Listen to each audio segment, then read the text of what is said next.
Hello everyone and welcome to the channel of KV Teachers Guild. So students, today in this video we are going to do a quiz of class 4 EVS chapter Pochampally. Chapter में आपको इससे पहले पढ़ा भी चुकी हूँ. हमने NCERT के क्वेश्चन आंसर्स भी कर लिए थे और वर्कशीट भी की थी जिसमें कि कुछ एक्स्ट्रा क्वेश्चन आंसर्स किए थे. So now it's time to take a test which will be in the form of MCQ. Actually multiple choice questions आपके होंगे. आपका टेस्ट होगा कि कितने अच्छे से आपने चैप्टर को समझा है. तो कॉपी अपने पास लेके बैठ जाइए, कॉपी पेंसिल, क्योंकि आपको आंसर्स लिखने होंगे और फिर एंड में मैं आपको आंसर बताऊंगी. लेकिन उससे पहले वीडियो के नीचे राइट साइड में रेड कलर से लिखा होगा subscribe. Just tap on that and bell icon को प्रेस कर लीजिए सो दैट नेक्स्ट टाइम जो वीडियो आपकी क्लास की आती है उनको आप मिस ना करें. Okay, let's begin now. So the very first question is threads have been dyed with dash colours.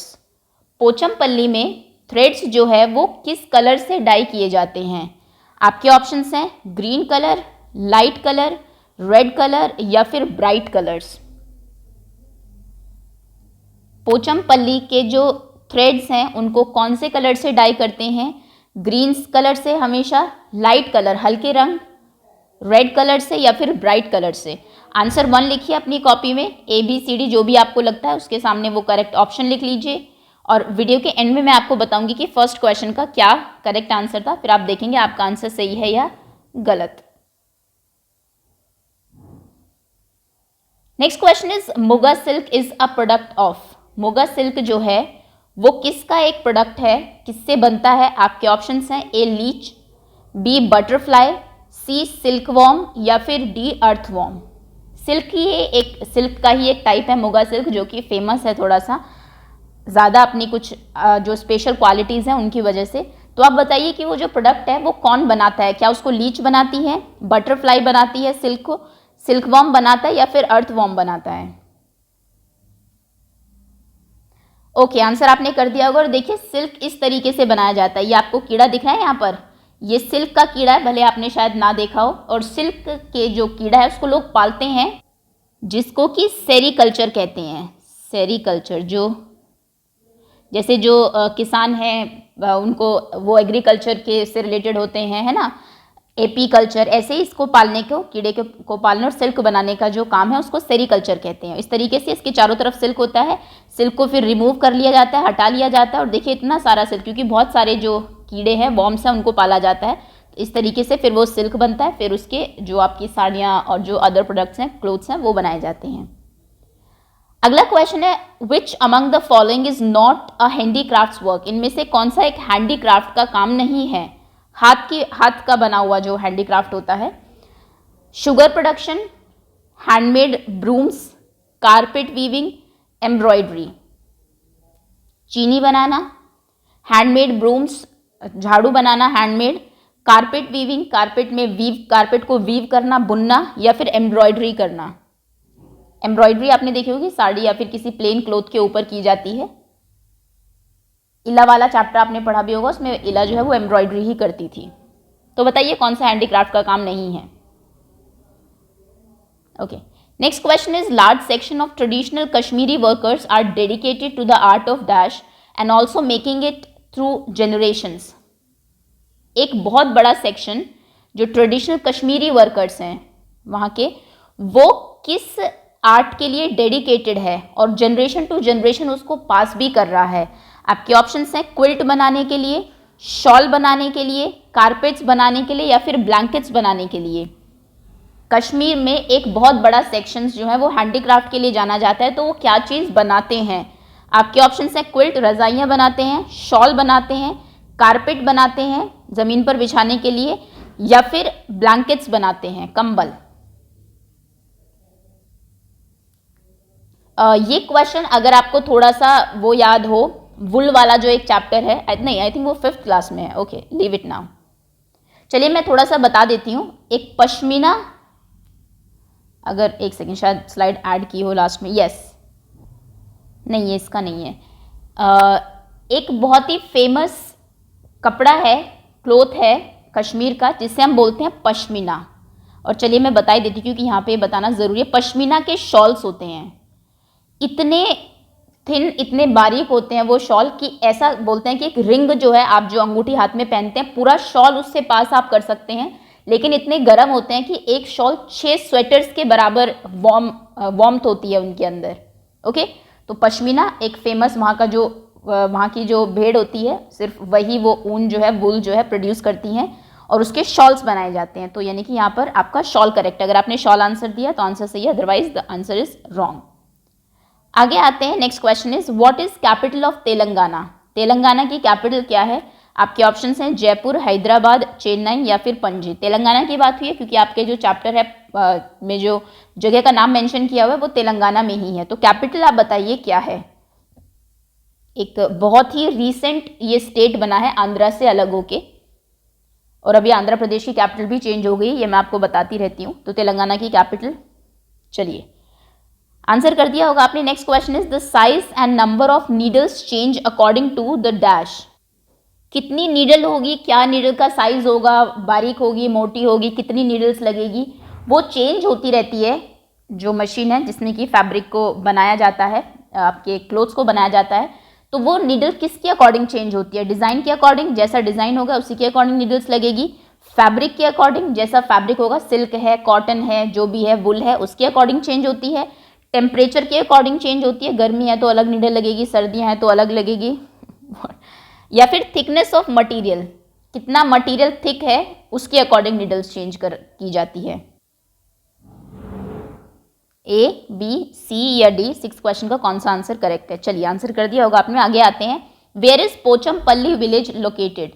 Pochampally जो गांव है वो कहाँ पर लोकेटेड है? आपके ऑप्शंस हैं A Tamil Nadu, B Karnataka, C Telangana, D Madhya Pradesh. I think अभी लास्ट स्लाइड में मैंने इसका आंसर आपको बता दिया है।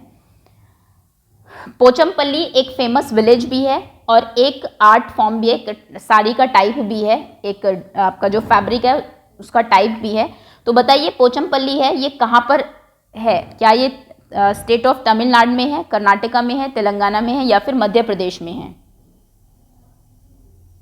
Okay, next question is the cloth made in Muktapur village of Andhra Pradesh is called what. Muktapur village में आंध्र प्रदेश के जो एक कपड़ा बनाया जाता है उसे क्या कहते हैं? आपके ऑप्शंस हैं बनारसी सिल्क, ये तो आप नाम से बता सकते हैं कहाँ पर बनता होगा, कांचीपुरम सिल्क, कांचीपुरम की साड़ी आपने सुनी होगी, पोचमपल्ली सिल्क या फिर संबालपुरी सिल्क। पोचमपल्ली के बारे में आपको चैप्टर में बताया हुआ है, लेकिन मैंने अदर फेमस जो आपके टाइप ऑफ क्लोथ्स हैं उनके बारे में भी आपको वर्कशीट में बताया था और बताया था कि ये इंपॉर्टेंट हो सकते हैं एग्जाम के लिए, तो वहाँ से भी क्वेश्चन बन सकता है। तो अब आप बताइए कि आंध्र प्रदेश का एक विलेज है मुक्तापुर विलेज, जहाँ का कोई फेमस, हर जगह का होता है बनारस की बनारसी साड़ी है, साउथ की कांचीपुरम और ये सब, तो बताना है आपको आंध्र प्रदेश के मुक्तापुरम में जो क्लोथ बनता है वो किस नाम से फेमस है? Banarasi silk, Kanchipuram silk, Pochampally silk या फिर Sambalpuri silk. One who weave clothes is called, जो क्लोथ्स को वीव करता है, बुनता है, वीव करना यानी कि बुनना, उसे क्या कहते हैं? आपके ऑप्शंस हैं टेलर, बी स्पिनर, सी वीवर या फिर डी डायर। ये तो आसान है बहुत। स्पिनिंग किसको बोलते हैं? चरखे पे जो काटते हैं ना, आप स्पिन करते हैं उसको, जो पर्सन काट रहा होता है चरखे पे उसको स्पिनर बोलते हैं। टेलर दर्जी को बोलते हैं, स्पिनर जो काटने वाला होता है उसको बोलते हैं, वीवर बुनकर को बोलते हैं, और डायर जो डाई करता है रंगों से, मतलब रंग कलर वो करता है किसी भी कपड़े में, तो जो वीव करते हैं उन्हें क्या बोलते हैं?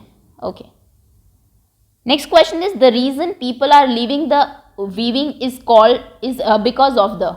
जैसा कि आपको बताया गया आपके चैप्टर में, एक बड़ा ही इशू है कि लोग जो है जो वीविंग का काम है उसको छोड़ रहे हैं धीरे धीरे। तो क्या रीज़न है कि वो छोड़ के किसी और काम में जा रहे हैं और हमारी जो एक ट्रेडिशनल एक क्लोथिंग का एक टाइप था वो धीरे धीरे खत्म होता जा रहा है? आपके ऑप्शन हैं ए पॉपुलेशन, पॉपुलेशन बढ़ गई है इसलिए वो अपना काम छोड़ रहे हैं, बी टेम्परेचर, टेम्परेचर बढ़ रहा है धीरे धीरे, ग्लोबल वार्मिंग आ रही है, गर्मी ज़्यादा होती है इसलिए काम छोड़ रहे हैं, सी लो इनकम, उसमें इनकम कम है काम में और खर्च ज़्यादा है इसीलिए ऐसा हो रहा है, या फिर डी लॉस्ट इंटरेस्ट, उनका अब इंटरेस्ट नहीं रहा उस काम में, उन्हें कुछ नया करना है। क्या रीज़न है कि people are leaving the work of weaving? Due to increase in population, increase in temperature, due to low income या फिर low interest, sorry lost interest, interest नहीं रहा उनको। चलिए आगे आते हैं, threads are put in dash to wash away the dirt and stains. जब सिल्क के थ्रेड्स खरीद के लाए जाते हैं पोचमपल्ली बनाने के लिए, का कपड़ा बनाने के लिए, साड़ी वीव करने के लिए, तो सबसे पहले जो थ्रेड्स आते हैं उनको किस में डाला जाता है ताकि उनके जो डर्ट्स और स्टेन्स हैं, स्टेन्स मतलब होता है दाग धब्बे जो लग जाते हैं कपड़े में, ताकि वो फिर वीविंग के बाद ना दिखाई दे, और डर्ट धूल जो होती है वो हट जाए। आपके ऑप्शंस हैं ए बॉइलिंग वाटर, उबलते हुए पानी में उनको डाल दिया जाता है, बी सन, सूरज में सुखाया जाता है, सी ऑयल, उनको तेल में डाल के वो सब हटाया जाता है, या फिर डी मशीन्स, मशीन में डाल के उनको साफ किया जाता है। थ्रेड्स को किस चीज़ में डाला जाता है, कहाँ पर डाला जाता है, to wash away dirt and stains, boiling water में, सन में, ऑयल, मशीन्स। सन मतलब धूप होता है जनरली अगर आप बोलते हैं तो। Next question is IKTA technique is related to, IKTA technique किससे रिलेटेड है, पेंटिंग ऑन वॉल्स, वॉल पर पेंट करने से, dyeing threads to make colourful cloth design, colourful cloth design बनाने के लिए जो आपके थ्रेड्स हैं उनको डाई करने से रिलेटेड है, पेंटिंग ऑन कैनवस, कैनवस पर जो पेंटिंग होती है उससे रिलेटेड है, या फिर मेटल का जो क्राफ्ट बनता है उससे रिलेटेड है। So this word is known as ikat, oh sorry this is IKAT, IKAT, और ये एक इंडोनेशियन वर्ड है जिसका मतलब टू बाइंड होता है, लेकिन ये एक स्पेशल टेक्निक भी है क्या करने की, पहले आप बताइए फिर मैं इसी स्लाइड में थोड़ा सा इसके बारे में एक्सप्लेन करती हूँ। IKAT इकट टेक्निक जो है वो किससे रिलेटेड है, वॉल पे जो पेंट होता है उससे, उसमें इकट टेक्निक यूज होती है, या फिर डाई करने में कलरफुल क्लोथ्स को, जो थ्रेड है उनको डाई करने में जिससे कि कलरफुल क्लोथ्स बने, कैनवस पर पेंटिंग करने में, या फिर मेटल का जो क्राफ्ट है उससे रिलेटेड है। ओके चलिए आपने आंसर कर दिया होगा। तो एक इसमें क्या होता है, इकट टेक्निक जो है जैसा कि मैंने कहा वर्ड इंडोनेशिया से लिया गया, लेकिन ये एक मेथड है जिसमें कि जो टेक्सटाइल है उसको पैटर्न देने के लिए यूज होता है। आपने देखा होगा जनरली कि जब डाई करते हैं, ज़रूरी नहीं है कि कोई कपड़ा है, मान लीजिए आप कोई शॉल ले लीजिए, कोई अपनी मदर का दुपट्टा ले लीजिए, ज़रूरी नहीं है कि पूरे उसको एक ही कलर में डाई किया जाए, हो सकता है उसके ऊपर डाई करके कोई डिज़ाइन बनाना हो आपको, तो जो डिज़ाइन की टेक्निक है जो किसी भी उसको डाई करते टाइम डिज़ाइन देती है वो इकट टेक्निक के थ्रू होता है। ओके, जिसमें कि जो कुछ पार्ट को आप जो है ढक देते हैं ताकि वहाँ पर वो कलर ना जाए, और फिर बाकी मान लो जी यहाँ से आपने ढक दिया और बाकी में आपने पेंट डाल दिया, कलर डाल दिया, जिससे कि वहाँ पर वो हो जाए। डिज़ाइन पहले ब्लॉक्स के थ्रू बनाए जाते हैं, वो एक लंबा वो है, बट आप ये याद कर लीजिए कि इकट टेक्निक जो है IKAT ये रिलेटेड है dyeing threads to make colourful cloth design. ये शायद से मैंने कराया था इसलिए मैंने यहाँ पर बता दिया आपको। आगे आते हैं, द नेम मुगा कोसा भागलपुरी आर एग्जाम्पल ऑफ, मुगा कोसा भागलपुरी ये सब किसके एग्जाम्पल्स हैं, सिल्क क्लोथ के, कॉटन क्लोथ्स के, जूट के, या फिर वुल के टाइप है। मुगा कोसा भागलपुरी ये सब एक सिल्क है, कॉटन के टाइप है, या फिर जूट के टाइप है, या फिर वुल ऊन के टाइप है। ओके, और बड़े फेमस भी है। Silk is becoming dash day by day, silk दिन प्रतिदिन क्या होता जा रहा है, हार्डर टू फाइंड, सिल्क मिलना मुश्किल है, मतलब कोई सिल्क बना नहीं रहा है। मोर डिफिकल्ट टू वीव, उसको वीव करना और मुश्किल होता जा रहा है बुनना। मोर एक्सपेंसिव, ज़्यादा महंगा होता जा रहा है, या फिर ऑल ऑफ दिस, सभी प्रॉब्लम्स हैं, मिलना भी मुश्किल हो रहा है, वीव करना भी डिफिकल्ट है, एक्सपेंसिव भी होता जा रहा है। Silk is becoming dash day by day, silk दिन प्रतिदिन क्या हो रहा है, मिलना मुश्किल, डिफिकल्ट टू वीव, ज़्यादा एक्सपेंसिव, या फिर all. Next question is which of the following statement is correct, इनमें से सही स्टेटमेंट बताइए कौन सी है। Muktapur village is in the Pochampally district of Karnataka, Muktapur village जो है वो पोचमपल्ली डिस्ट्रिक्ट में है कर्नाटका के, ये बात सही है। या फिर Prasad learn the skill of weaving from his school teacher, Prasad ने जो स्किल है वीविंग की वो अपने स्कूल टीचर से सीखी, टीचर सिखाते हैं इसको बुनने को। Pochampally is done usually in dull colours, Pochampally जो है डल कलर्स में की जाती है। Weavers do not get a good price for their hard labour, weavers को बुनने वाले जो लोग हैं उनको उनकी हार्ड लेबर का, इतनी मेहनत का सही प्राइस नहीं मिलता है। कौन से स्टेटमेंट इनमें से सही है, 3 गलत है, सिर्फ एक सही है। क्या मुक्तापुर पोचमपल्ली में है, अगर हाँ तो आपका आंसर ए होगा। अगर क्या प्रसाद ने वीविंग अपनी टीचर से सीखी थी, अगर हाँ तो आपका आंसर बी होगा। क्या पोचमपल्ली जो है वो डल कलर्स में की जाती है, हल्के रंगों में, अगर ये सही है तो सी। और क्या ये सही है कि वीवर्स को उनके हार्ड लेबर का करेक्ट प्राइस नहीं मिलता है।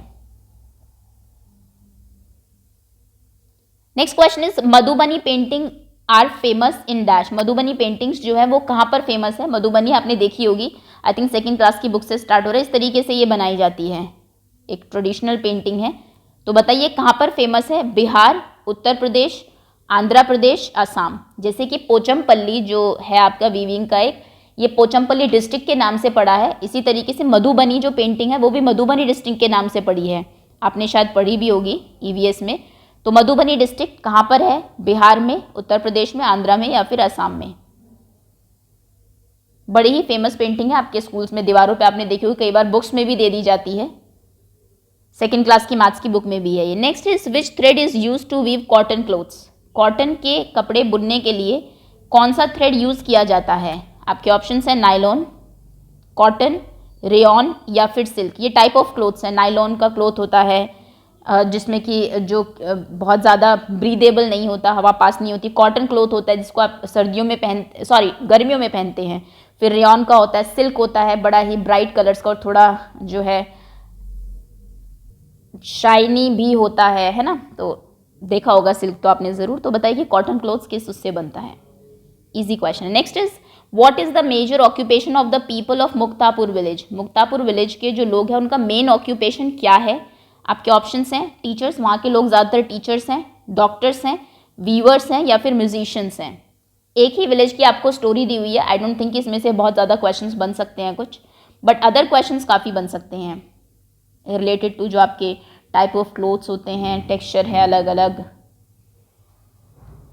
Okay, now I am going to tell you all the answers. जहाँ पर आपने आंसर्स लिखे हैं ओपन कर लीजिए। क्वेश्चन नंबर फर्स्ट का आंसर है D, second C, third A, fourth B, fifth B, sixth D, seventh C, eighth C, ninth C, tenth C. 11th question का आंसर है A, 12th B, 13th A, 14th D, 15th D, 16th A, 17th B and 18th C. Out of 18 आपके जितने भी marks आए हैं comment section में अपने नाम के साथ बता देंगे आप लोग। उससे ज़्यादा इंपॉर्टेंट है कोई क्वेश्चन रॉन्ग है तो बैक जाके चेक ज़रूर कर लीजिएगा, क्योंकि इन्फॉर्मेशन आपको सही जानी चाहिए। ऐसा ना हो कि चलो ठीक है, मान लीजिए आपके 79 क्वेश्चन गलत हो गया फिर आपने उसको छोड़ दिया। देख लो जाके कि 14th क्वेश्चन क्या था, डी ऑप्शन क्या था, क्या उसका सही आंसर है। And if you think you have learn something new, just like the video and thank you so much for watching.